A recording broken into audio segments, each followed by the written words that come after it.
केरल का वर्णन दिया गया।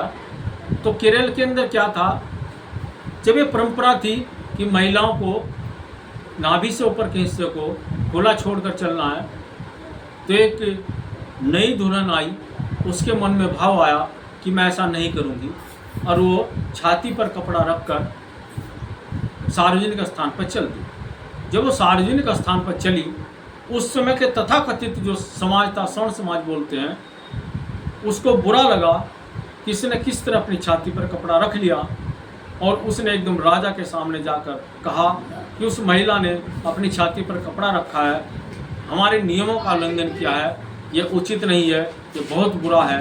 उस दृष्टि से सोचते हुए उन्होंने एकदम राजा पर दबाव डाला।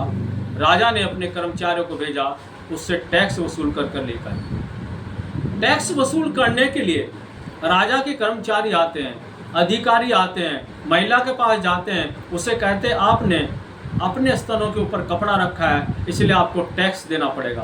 वो महिला मना करती है, मेरे पास टैक्स नहीं है। जब दबाव डालते हैं, और उसमें टैक्स जो लिया करते थे वो आपके जो केले का पत्ता है उसमें टैक्स लिया करते थे।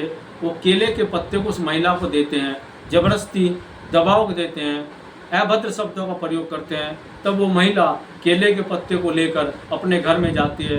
घर में जाने के पश्चात अपने अंदर जाकर चाकू उठाती है, दोनों स्तन काट लेती है, और काटने के पश्चात वो दोनों स्तन उस केले के पत्ते में रखकर आती है और कहती है, लो इसके कारण विवाद हुआ, ये आपका टैक्स है। सब देखकर दंग रह जाते हैं।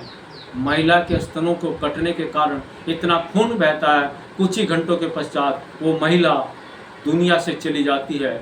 और जब फिर बाद में उसकी चिता जलती है, कहा जाता है उसका पति भी उसके साथ जलकर मर जाता है। तब उस त्राणकोर के अंदर उस राजा के कारण, राजा के सामने आंदोलन होता है। तब वो उस आंदोलन के कारण केवल अनुसूचित जाति के जो की महिलाओं के लिए अलाउ करते हैं कि वो अपना स्तन ढक कर जा सकती हैं, लेकिन उसके पश्चात जो पिछड़ी जाति थी, नाडार जाति थी, उसके लिए अलाउ नहीं किया जाता।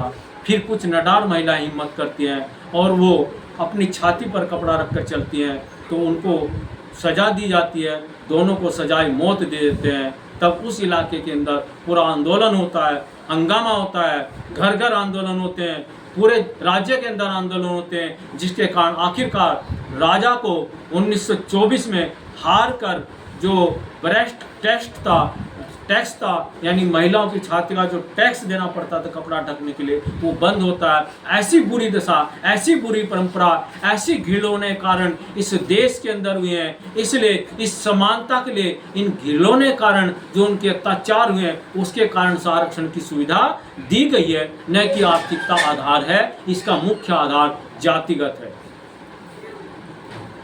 कितना हो गया?